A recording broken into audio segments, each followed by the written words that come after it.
नमो Narayan friends.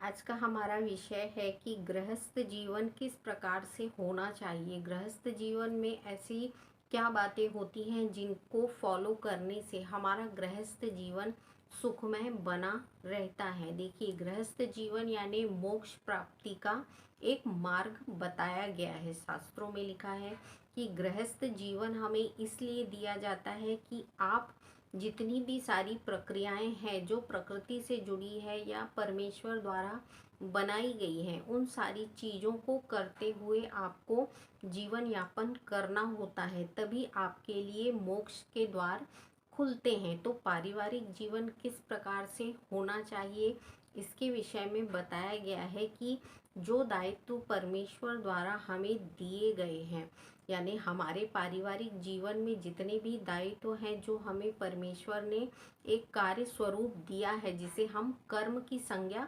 देते हैं, जिसे हम कर्म बताते हैं, और रोज हमें ये करने पड़ते हैं। कभी कभी हम परेशान भी होते हैं कि इन सारे कार्यों को करते हुए रोज रोज हमें बहुत परेशानी होती है। पर होता क्या है एक्चुअल में कि यही हमारी परीक्षा की घड़ी होती है जो हमें परमेश्वर देता है। जब भी आपके घर की गृहस्थ परिवार की समस्याएं उत्पन्न होती हैं, वो आपकी एक वो परीक्षा की घड़ी होती है जो परमेश्वर द्वारा ली जाती है कि आप उसमें कितने प्रतिशत दे सकते हैं, कितना बेस्ट आप उस एग्ज़ाम में दे सकते हैं। देखिए, पढ़ाई जो है वो एक अलग प्रकार की परीक्षा होती है जिसे हम किताबों में पढ़ते हुए अपने एग्ज़ाम को पास करते हैं।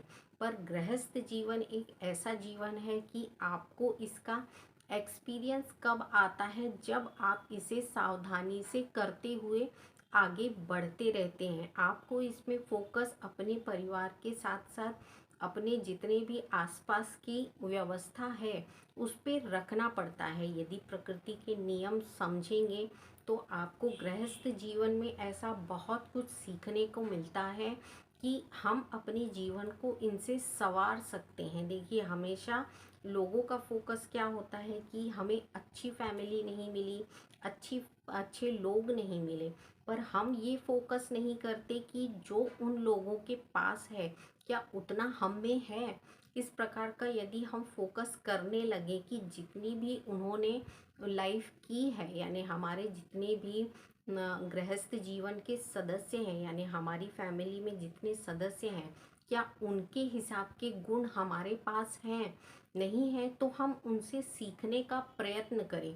क्योंकि प्रकृति जो चीज़ों को आपको दे रही है, जिम्मेदारियां हैं, उन्हें निभाते हुए किस प्रकार से चलना है गृहस्थ जीवन में, ये सारी चीज़ों को फैमिली में रह के, परिवार में रह के सीखने के लिए आपको भेजा जाता है। जब हम गृहस्थ जीवन में प्रवेश करते हैं तो जितनी जिम्मेदारियां हैं, जिनके भी प्रति जितने भी सदस्य हैं परिवार के या फैमिली के, उनकी जिम्मेदारियां हम किस तरीके से निभा पाते हैं, ये भी एक बहुत बड़ा एग्ज़ाम होता है गृहस्थ जीवन का, कि हम किन किन की भावनाओं को समझ पाते हैं। अपने आसपास के जितने भी लोग हैं, इनकी क्या भावनाएं हैं हमारे प्रति, और हमारी क्या भावनाएं चलती हैं इनके लिए।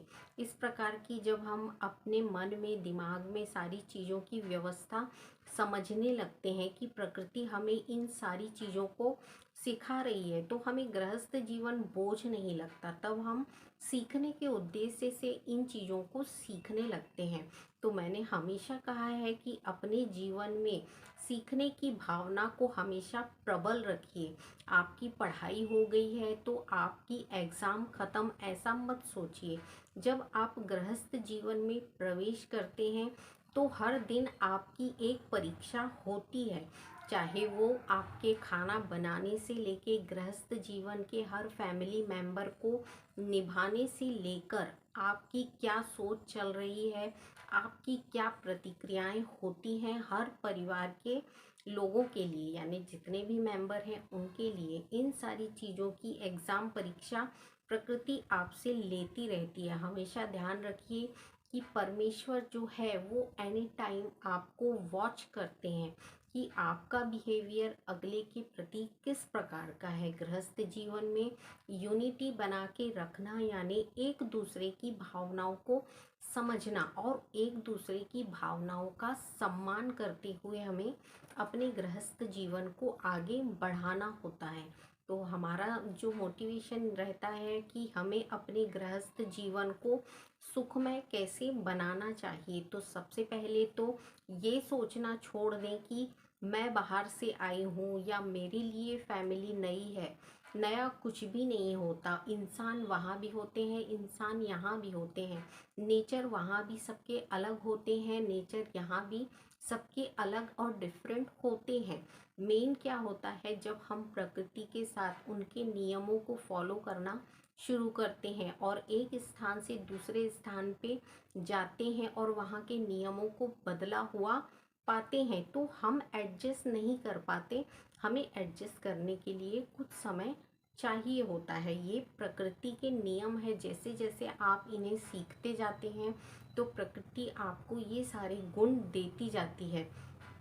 आपकी लाइफ में देखिए बहुत सारे ऐसे लोग होते हैं जो अपने लाइफ से खुश नहीं रहेंगे। आपको ऐसा लगता है कि परिवार फैमिली कुछ टेंशन देता है या उनके कारण हम टेंशन में रहते हैं। जिस दिन आप अपने अंदर की सोच को बदल लेंगे कि जो मुझे प्रकृति ने दिया है वो कुछ ना कुछ सिखाना चाहती है, वो कुछ ना कुछ दर्शाना चाहती है, जब आप उनकी इस परीक्षाओं को पास करते हुए चलेंगे तो देखिए आपके गृहस्थ जीवन में भी खुशियाँ आने लगेंगी। हमारे अंदर की जो सोच होती है, दिमागी सोच या मन की सोच जो होती है, जब हम इनको कन्वर्ट करते हैं पॉजिटिव में तो ये पॉजिटिव रिजल्ट देना शुरू करती हैं। उतने ही हर्ष व उल्लास के साथ जब आप अपने आसपास के लोगों के लिए उनके मन मुताबिक करने लगते हैं तो देखिए आपका पारिवारिक माहौल भी खुशी और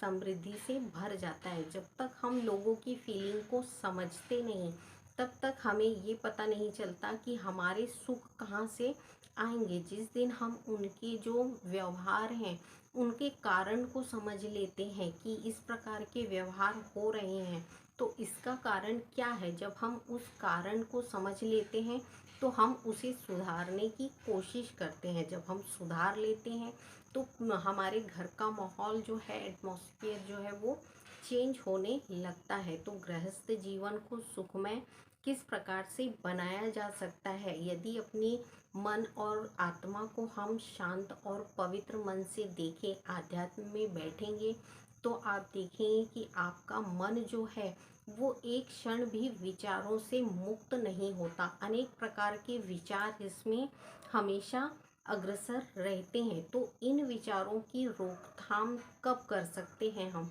जब हम एकाग्र होंगे तो हम अपने मन के विचारों को रोक पाते हैं। हमेशा कोई भी कार्य करने के लिए हमें बहुत सारा मनोवृत्तियाँ जो होती हैं यानी मानसिक जो वृत्तियाँ होती हैं उनका सामना करना पड़ता है कि इस कार्य को कर रहे हैं, इससे कहीं ऐसा तो नहीं होगा, वैसा तो नहीं।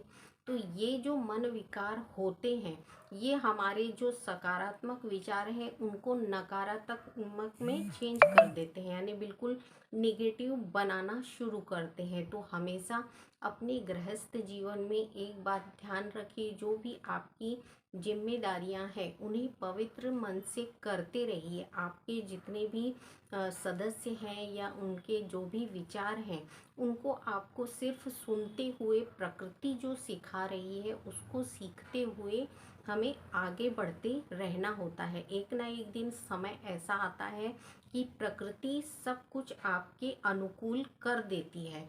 इसके लिए हमें थोड़ा समय लगता है, उस समय का हमें वेट करना होता है।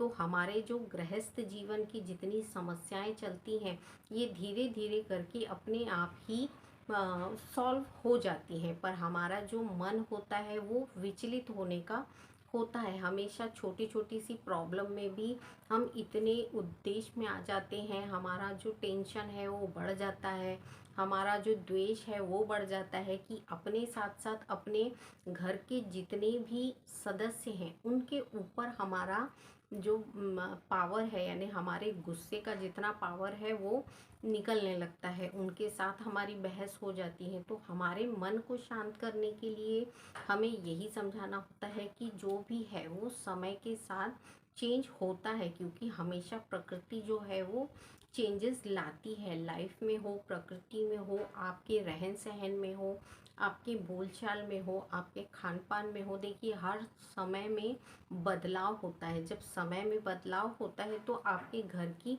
सिचुएशनें भी बदलने लगती हैं। तो गृहस्थ जीवन जो है उसे पूरे इंजॉय के साथ जीना चाहिए और सीखना चाहिए कि प्रकृति हमें जो गृहस्थ जीवन में बांध के लाई है, ये गृहस्थ जीवन हमें क्या सिखा रहा है, या आसपास के सदस्य हमें क्या सिखाना चाहते हैं। जब इन चाहतों को आप सीखने लगेंगे तो देखिए आपकी चाहतें, यानी आपकी सीखने की चाहत बढ़ने लगेगी। और जब आपकी सीखने की चाहत बढ़ने लगेगी तो आपको प्रकृति वो सारे रास्ते खोल देगी जहां आपकी मंजिल होती है, यानी आपका सक्सेस जो है सारा प्रकृति व्यवस्था करना शुरू करती है। तो मेरा मोटिवेशन यही है कि गृहस्थ जीवन में हंसी खुशी किस प्रकार से रहा जाए ताकि हमें मोक्ष की प्राप्ति हो सके। अपनी जिम्मेदारियों को पूरा करिए।